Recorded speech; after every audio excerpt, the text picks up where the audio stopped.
शनिवार की वो शाम कुछ अलग नहीं लग रही थी। देहरादून में रोज की तरह दफ्तर बंद हो चुके थे, लोग अपने घरों की ओर लौट रहे थे और प्रशासनिक गलियारों में आमतौर पर सन्नाटा पसर जाता था। लेकिन उसी शाम क्लेमेट टाउन इलाके में अचानक कुछ ऐसा हुआ जिसने पूरे शहर के अफसरशाही सिस्टम को हिलाकर रख दिया।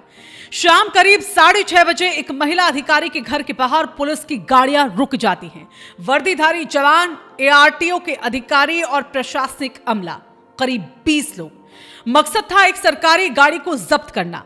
ये कोई आम नागरिक का घर नहीं था, बल्कि क्लेमेट टाउन कैंटोनमेंट बोर्ड की सीईओ अंकिता सिंह का सरकारी आवास था। यहीं से एक कहानी शुरू होती है, एक ऐसी कहानी जो सिर्फ एक गाड़ी की नहीं है, बल्कि सत्ता, अधिकार, संवेदनशीलता और प्रशासनिक सख्ती के बीच की खींचतान को उजागर करती है। अब जरा पीछे चलते हैं। जनगणना से जुड़ी एक बैठक तय थी। जिला प्रशासन का कहना है कि इस बैठक में सभी विभाग प्रमुखों को खुद मौजूद रहना था, लेकिन कैंटोनमेंट बोर्ड की सीईओ अंकिता सिंह उस बैठक में खुद नहीं पहुंची। उनकी तरफ से एक प्रतिनिधि भेजा गया।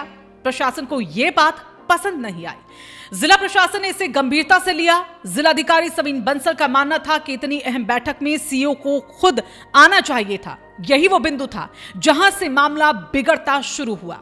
इसके बाद प्रशासन ने फैसला लिया कि जनगणना के काम के लिए वाहन की जरूरत है और इसी आधार पर कैंटोनमेंट बोर्ड की सरकारी गाड़ी को अधिग्रहित किया जाए। आदेश जारी हुआ मोटर व्हीकल एक्ट 1947 की आपातकालीन शक्तियों के तहत। अब यही सवाल खड़े होते हैं। पहला सवाल, क्या सच में कोई आपात स्थिति थी? दूसरा सवाल, क्या 1947 का यह कानून उत्तराखंड में लागू होता है? तीसरा सवाल, क्या जिला प्रशासन को रक्षा मंत्रालय के अधीन आने वाली संस्था की गाड़ी जब्त करने का अधिकार है? सीईओ अंकिता सिंह का कहना है कि उनके बोर्ड के पास सिर्फ एक ही गाड़ी है। उसी से पानी, बिजली, सफाई और सड़क जैसे जरूरी कामों की निगरानी होती है। अगर वो गाड़ी ले ली जाएगी तो कैंट एरिया का काम ठप हो जाएगा। उनका यह भी कहना है कि अगर प्रशासन को वाहन की जरूरत थी तो टैक्सी ली जा सकती थी। एक गाड़ी के लिए पूरे प्रशासनिक अमले को भेजना, वो भी शनिवार की शाम, समझ से परे है। सबसे ज्यादा नाराजगी उन्हें इस बात से है कि पुलिस और एआरटीओ की टीमें सीधे उनके घर भेजी गई। उनका कहना है कि यह न सिर्फ प्रशासनिक मर्यादा का उल्लंघन है, बल्कि एक महिला अधिकारी के लिए मानसिक दबाव और अपमान की स्थिति भी है। अंकिता सिंह ने इसी कार्रवाई को तानाशाही रवैया बताया। उन्होंने साफ कहा कि यह डराने और दबाव बनाने की कोशिश है। उनका कहना है कि कोई आपात स्थिति नहीं थी, फिर भी इमरजेंसी पावर्स का इस्तेमाल किया गया है। इस पूरी घटना के बाद उन्होंने मुख्यमंत्री पुष्कर सिंह धामी को एक लंबा पत्र लिखा है। पत्र में उन्होंने 5 बड़े आरोप जो गिनवाए हैं, जिसमें तानाशाही व्यवहार, कानून का दुरुपयोग, महिला अधिकारी को निशाना बनाना, संसाधनों की बर्बादी और पुराने मामलों में बदले की भावना। उन्होंने यहां पर यह भी लिखा कि कैंटोनमेंट बोर्ड रक्षा मंत्रालय के अधीन एक स्वायत्त संस्था है। ऐसे में उसकी गाड़ी को जब्त करने से पहले प्रधान निदेशक सेंट्रल कमांड लखनऊ की अनुमति जरूरी होती है। और इस बीच सबसे अहम सवाल उन्होंने कानून को लेकर उठाया। उन्होंने पूछा कि जिस यूपी मोटर व्हीकल एक्ट 1947 का हवाला दिया गया, क्या वो उत्तराखंड में लागू भी है? और अगर है तो उस आपात स्थिति का पूरा ब्यौरा क्या है जिसके तहत ये कदम उठाया गया? अगले दिन यानी 1 फरवरी को मामला और बढ़ गया। पुलिस और एआरटीओ की टीम दोबारा कैंट बोर्ड के कार्यालय में पहुंची।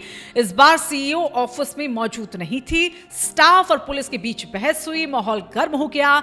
अब ये विवाद सिर्फ प्रशासनिक दफ्तरों तक सीमित नहीं रहा, मीडिया में खबरें बनने लगी हैं, आने लगी हैं, सवाल उठने लगे हैं, सोशल मीडिया पर बहस शुरू हो गई है। अंकिता सिंह ने मीडिया से बातचीत में कहा है कि जिलाधिकारी डिक्टेटर की तरह व्यवहार कर रहे हैं। उन्होंने यहां तक कहा कि हिटलर जैसा बर्ताव उत्तराखंड को नुकसान पहुंचाएगा। उनका कहना था कि वो कुछ महीने में यहां से चली जाएंगी, लेकिन इस तरह का रवैया जो है वो पूरे सिस्टम को खराब करता है।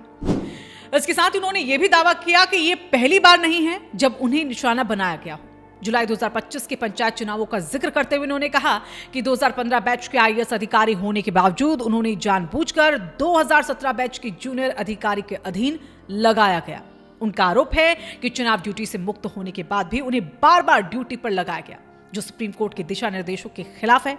उन्होंने इसे भी उत्पीड़न और बदले की कार्रवाई से जोड़ा है। अब तस्वीर का दूसरा पहलू भी देखना जरूरी है। देहरादून में जिलाधिकारी सविन बंसल की पहचान किसी कमजोर अफसर की नहीं रही है। शहर में जब भी अवैध निर्माण, माफिया या भ्रष्टाचार की बात आती है तो सविन बंसल का नाम एक सख्त और ईमानदार अधिकारी के रूप में लिया जाता है। उन्होंने कई बार बिना दबाव में आए कड़े फैसले लिए, चाहे वो अवैध कॉलोनियों पर हो, बुलडोजर चलाना या बड़े लोगों के खिलाफ कार्रवाई। उनकी छवि एक ऐसे अफसर की है जो नियमों से समझौता नहीं करता। कई लोग उन्हें एक्शन मैन डीएम कहते हैं। उनके समर्थक मानते हैं कि अगर सख्ती ना हो तो सिस्टम नहीं चलता। उनका कहना है कि जनगणना जैसे बड़े कामों में अनुशासन जरूरी है और अगर कोई अधिकारी इसे हल्के में लेता है तो सख्त कदम उठाने पड़ते हैं। लेकिन यही सवाल फिर यहां पर सामने आ जाता है, क्या सख्ती और संवेदनशीलता साथ नहीं चल सकती? क्या कानून का पालन कराते समय ये नहीं देखा जाना चाहिए कि सामने एक महिला अधिकारी है, एक केंद्र सेवा के अधिकारी, और मामला बातचीत से भी सुलझाया जा सकता था? और क्या शनिवार की शाम पुलिस भेजना जरूरी था? क्या एक गाड़ी के लिए इतना बड़ा प्रशासनिक कदम जरूरी था? ये जो मामला है अब सिर्फ डीएम बनाम सीईओ का नहीं रहा है, ये सिस्टम के उस चेहरे को दिखा रहा है जहां ताकत और अधिकार के इस्तेमाल की सीमा तय करना बेहद जरूरी होता है। लोकतंत्र में सवाल उठाना गलत नहीं, अधिकारी भी सवालों के दायरे में आते हैं, लेकिन साथ ही यह भी सच है कि प्रशासन को काम करने के लिए अधिकार चाहिए। अब निगाहें इस पर टिकी हैं कि सरकार इस पूरे मामले को कैसे देखती है। क्या निष्पक्ष जांच होगी? क्या केंद्र और राज्य मिलकर कोई संतुलित रास्ता निकालेंगे? इस बीच यह भी चर्चा है कि रक्षा मंत्री राजनाथ सिंह के हरिद्वार दौरे के दौरान यह मामला दिल्ली तक पहुंच सकता है। अंत में बात वहीं आकर ठहरती है। सविन बंसल जैसे अफसरों की सख्ती ने उन्हें नायक बनाया है, लेकिन नायक की असली पहचान वही होती है जहां शक्ति के साथ संयम और इंसानियत भी दिखाई दे। और अंकिता सिंह जैसे अधिकारी की शिकायत ये याद दिलाती है कि सिस्टम में काम करने वाले लोगों का सम्मान भी उतना ही जरूरी है जितना नियमों का पालन।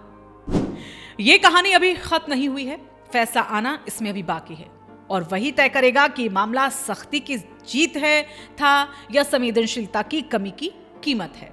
इस खबर को लेकर आप क्या सोचते हैं? आप किसके साथ है? सीईओ के साथ है या जिलाधिकारी सविन बंसल के साथ है? आपका परसेप्शन इस पर क्या कहता है? इस वीडियो को ज्यादा से ज्यादा शेयर कीजिएगा और रायशुमारी को सब्सक्राइब करना ना भूलें।